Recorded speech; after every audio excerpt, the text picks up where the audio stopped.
President Cyril Ramaphosa is currently meeting with leaders of the Limpopo Provincial government. He's now addressing that gathering. Let's listen in. Capable state that is well geared to address the other two key priorities that we have set ourselves as the 7th administration. On the one hand, this whole process enables the national government to have a better line of sight of provincial programs, of provincial challenges, of provincial needs. On the other hand, it enables provincial executives' councils to better align their developmental roadmap with national plans. This, in many ways, is an imperative that is mandated by our Constitution. The Constitution clearly enjoins all spheres of government and organs of state to provide governance that is effective, that is transparent, accountable, and more importantly, that is coherent, but that is clearly aimed at serving the needs of the people of South Africa. Section 41 of the Constitution outlines the obligation of different spheres of government and to cooperate with one another, to assist one another, to coordinate with one another, and to consult on matters of common interest. These spheres of government are required to do so while respecting the scope of their respective powers and functions. The Constitution furthermore provides for the establishment of structures and mechanisms to facilitate intergovernmental relations. It is our expectation that this engagement further opens up the space for meaningful intergovernmental relations. This is quite unprecedented, and it opens up the opportunity for much closer interaction between the two levels of government. And of course, the other levels of government can then also benefit local government, and I do believe that, for instance, the local government whose building we are in today will immediately see some spin-offs from all this. And the first spin-offs that they've already achieved without even doing anything at the Polokwane municipality, Polokwane city, is that the mayor has already been given accolades for leading a city that is clean. And Minister Thabisa, whose job is to go around all our cities, our towns, our municipalities, has already given a prize to Mayor Mpe for having a very clean city. So you can already brand your city, Polokwane city, as Polokwane, the city of cleanliness. So you get that prize for free today. Now, the achievement of synergy between national, provincial, and local development must be the impetus behind the district development model, which we introduced in 2019 under the 6th administration. Although we have seen notable progress under this new way of working, particularly with respect to the one plan model, we can and must even work better to spread the very good effectiveness of this model. The Government of National Unity has identified a set of priorities, as I was saying, for the term of its administration. These are driving inclusive growth and job creation, reducing poverty and tackling the high cost of living, and building a capable, ethical, as well as a developmental state. Our collective focus now must be on marshalling the necessary will and resources to finalize and implement the medium-term development plan. driving economic growth that is inclusive and transformational is at the center of our national agenda. Provinces have a critical role to play in this effort. And improving service delivery and accelerating job creation and growing provincial economies are as much a priority for provinces as they are for national government.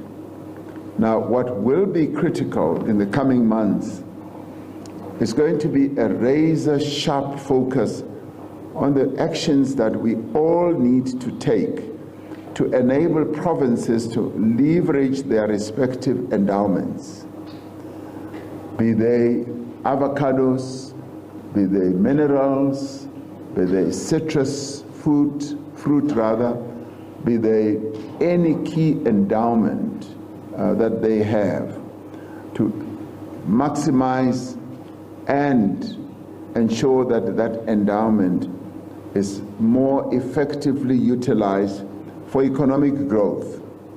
Provinces need to use their comparative advantages to drive economic activity.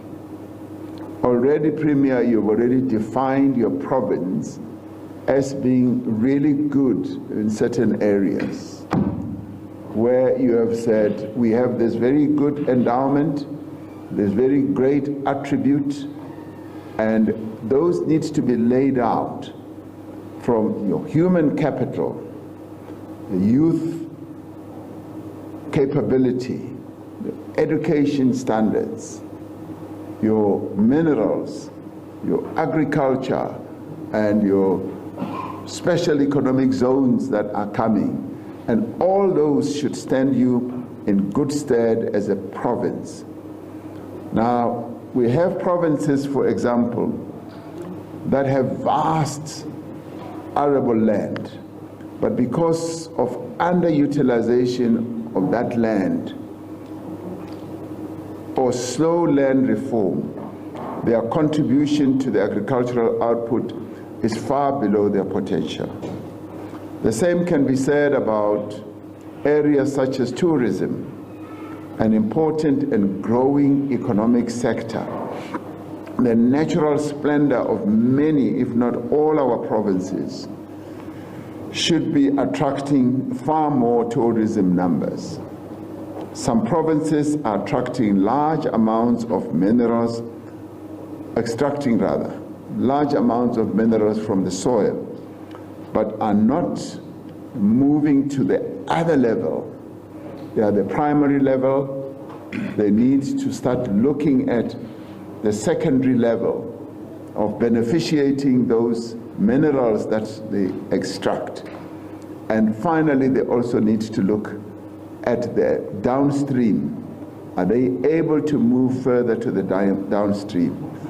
And they need to ask themselves, what do we need to do to move from primary to secondary and to downstream? It should not forever just remain slogans where we just continue to talk about we need to industrialize, we need to beneficiate.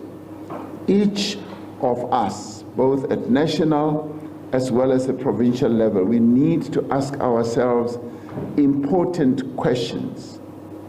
And this, Premier, in many ways is what has brought us here, so that we have those focused discussions and we go beyond the noise, we go beyond slogans, and we go beyond ideological precepts, and we begin to crunch down and say, this is possible, this is what we can do, so that we can realize the full value of the endowments that our provinces have.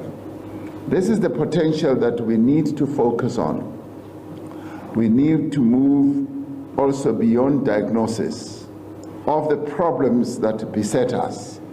And believe you me, we have a lot of problems as a nation, as a province, but we now need to start lifting ourselves out of those problems and finding solutions. We need to look at how to overcome the obstacles to provincial endowments being successfully used for development. It is critical that we understand and that we work to resolve the structural challenges facing our provinces, our local governance, that are holding back investment and job creation. It is important that we ask ourselves what is holding us back. At national level, we have engaged with that conversation and have had to ask ourselves really deep and difficult questions. What is it that has been holding South Africa's economy from growing?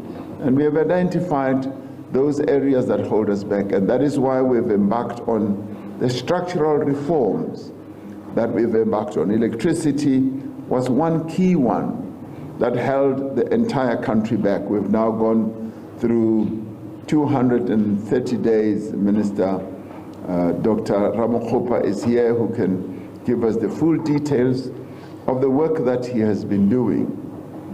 And we are grateful that load shedding is now becoming more and more history, and it's becoming a shadow of the past that we can look at behind us.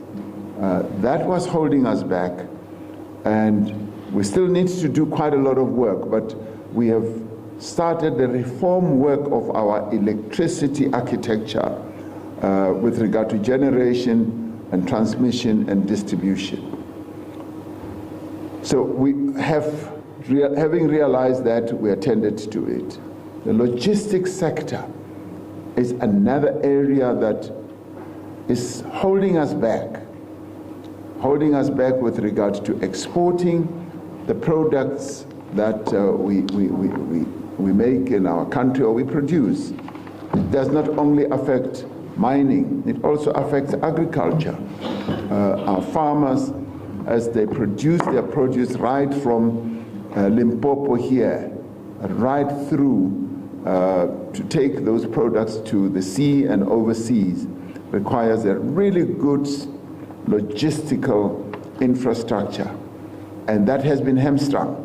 So it's something that we are now addressing it together with other key role players, labor, the private sector, and we are harnessing those capabilities that they have, their money, their skills, and their innovation and their knowledge.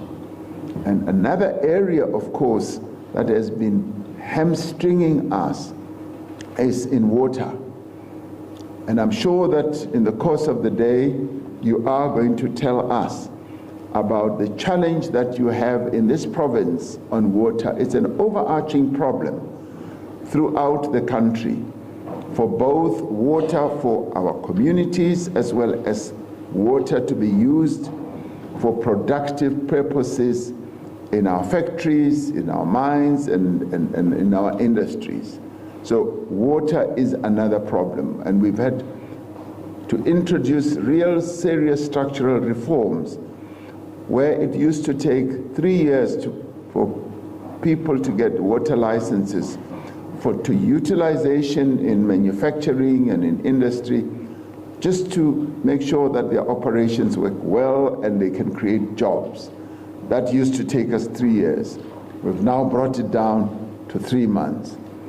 And of course, the issue of crime has been a major area that we need thorough and deep-going reforms, which we are working on corruption as well. So the reforms that we've had to embark upon, which we noticed at national level, are what is now the program of the Government of National Unity. But what I'd like you to do at the provincial level is to begin to sit back and ask ourselves, what is it that is holding us back as a province from moving ahead and generating growth, so that your growth here, economic growth here in the province, goes beyond 0.5%. it goes to a higher level so that we can boost growth in the province. It requires the very difficult conversations that we also had at national level. But it also requires that we harness the various role players in the province. You can either mirror what we are doing at the national level, or you can craft a process of your own premier and set up work teams, task forces that will look at every niche in our province.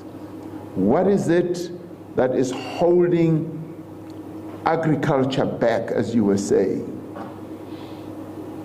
Is there something that Minister of Agriculture at national level can, together with his team, come and work with you? What is it that is holding the finer distribution of electricity, water, and all these other areas? And that is why we've got national ministers here. The others could not come because they're busy with a whole number of issues. Minister Mantashe, as you are a mining province, was meant to be here, but he is now working on another major project, and he tenders his apologies. Minister Nyonjo is here on the land reform process. We've had to ensure that we parcel out land where agriculture can happen in a more effective way in the past.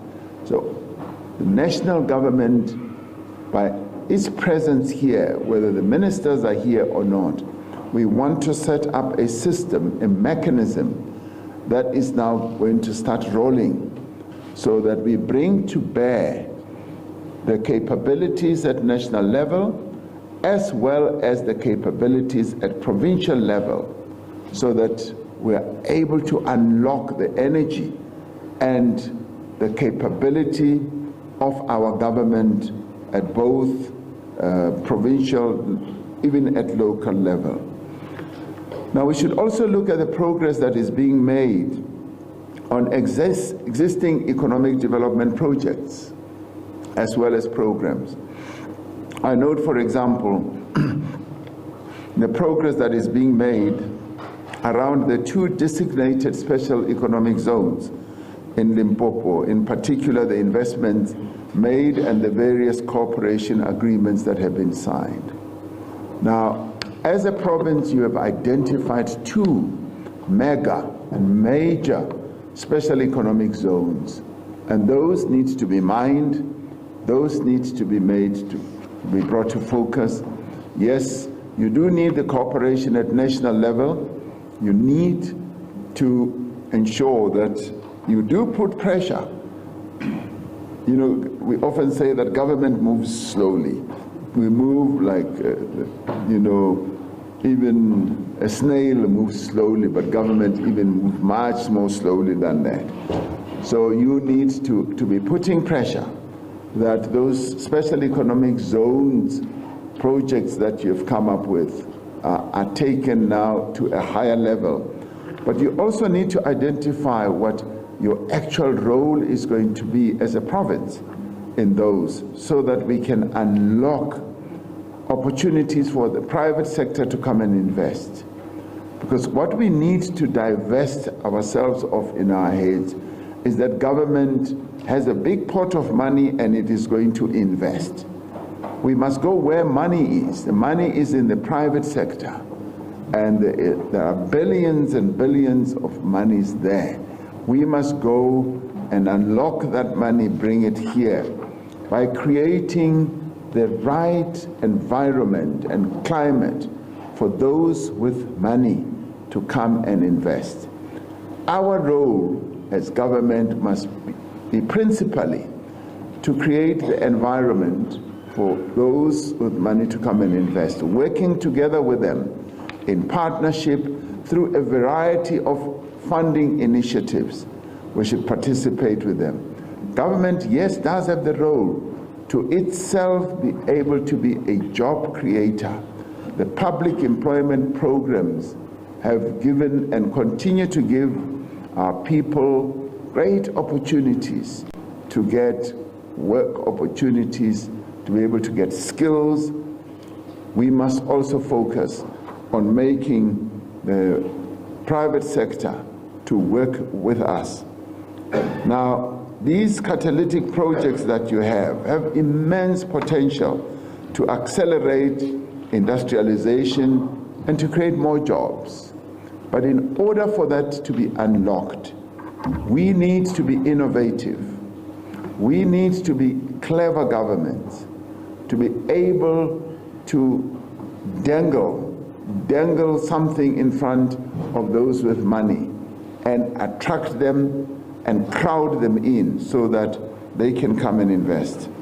We also welcome the plans Limpopo has to revitalize agriculture and agro-processing and grow value chains.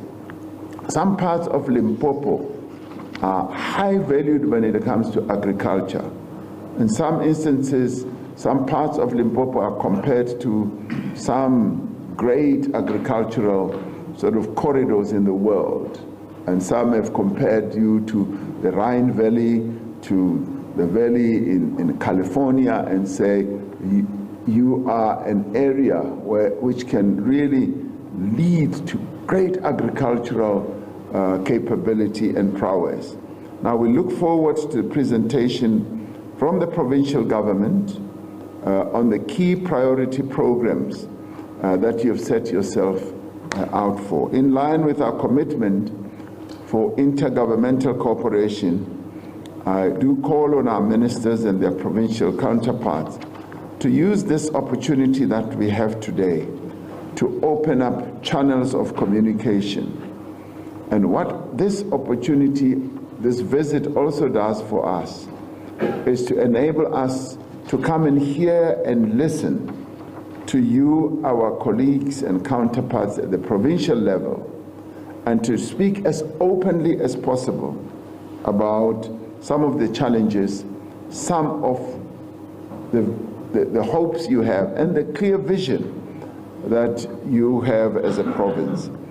So this forum is to identify the interventions that are needed on the part of national government for provincial government to work better. As the presidency, we are also here to hear what must be done from our side to resolve bottlenecks and other challenges.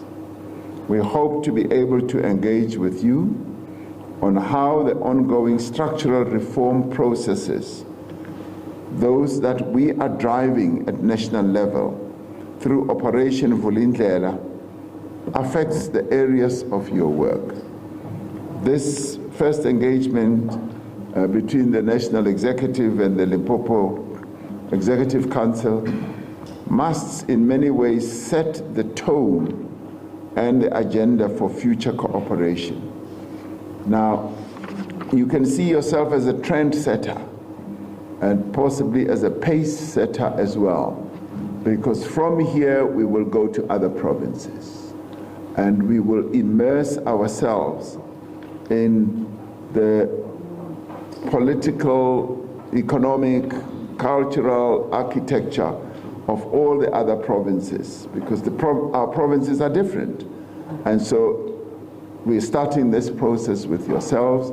From here we will go to KwaZulu-Natal in a few weeks, or 2 weeks or so, and thereafter we will roll out to other provinces. The intention is to go to each of our provinces in this format in 1 year, and be able to engage with our provinces. We do engage with our provinces, and this is what is the beauty about our constitution, because it promotes intergovernmental work. Our ministers engage with their MECs in their various min-macs and focus on their disciplines. We, as national government, we engage with the people on the ground through the various districts when we hold imbizos. And our ministers do exactly the same, as well as they hold their own more focused imbizos. And we're getting our ministers to work in an intergovernmental way, where they are able to do work together in various provinces as well, work that spans across their various disciplines. And this is the government that we want to make more capable, but more accessible to our people so that it can serve the needs of our people. So what we've done is to set our collective sights on what must be done to ensure that the economic development plans of our provinces align with the broader national economic vision. Limpopo is perfectly positioned to lead the country in a number of key sectors, including agriculture, tourism, freight and logistics, and also mineral resources. The province is set to play a major role in the green economy transition, for instance. In the hydrogen economy, you can play a key role. Limpopo possesses a number of critical energy transition minerals. Platinum has been designated as a site for the proposed hydrogen valley. We are pleased at the work already underway in this regard. So Limpopo, by way of geographical positioning, is South Africa's gateway to the continent. So this province is well positioned to strengthen South Africa's links to the rest of our beloved African continent, particularly through the Africa Continental Free Trade Area. Now, these are the wider issues that we must consider, and as we consider that, we broaden our vision. And I've been saying to my colleagues at national level that let us lift our ambitions. Let our ambitions be greater than where we are now. We must emerge from this engagement with a clear plan of action, and where it does not fall into place, I'd like to see our ministers and our MECs beginning to pick up the threads that will consolidate and solidify those plans. So this must spell out what we must be done within the scope of the powers of the respective ministers and their provincial counterparts to unlock the potential of the Limpopo economy and improve the lives of the people of this province.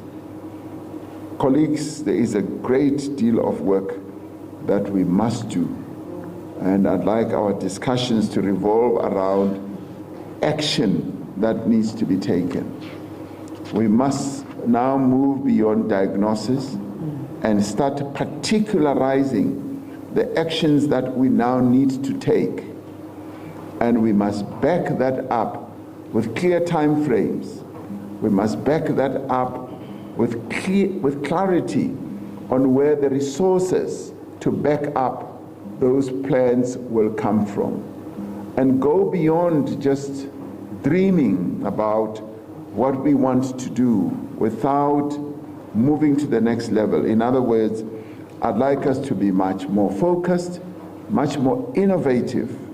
We should be able to demonstrate our clarity of thought, our creativeness, our innovation. So we move from, yes, being able to craft plans, our aspirations, visions, craft the plans, time frame, resources, and more importantly, execution and implementation. With that, I really welcome this opportunity on behalf of my colleagues from national level, and look forward, Premier, to the engagement. I do hope that what you were talking about from the traditional settings in the places where our people live, that as visitors who have come, it's not only you residents who will eat because of us. It's you who are going to lay out a lavish table of all the wonderful things, whether it is chicken, whether it is morojo. I don't mean that literally. I want the ideas, the proposals, the issues that you will lay out on the table. We are your visitors, and we brought our ears here and our eyes so that we can see what the province has with regard to a clear message to all of us. So thank you very much. I really welcome this opportunity on behalf of my colleagues from national level. Thank you very much, Minister, for this.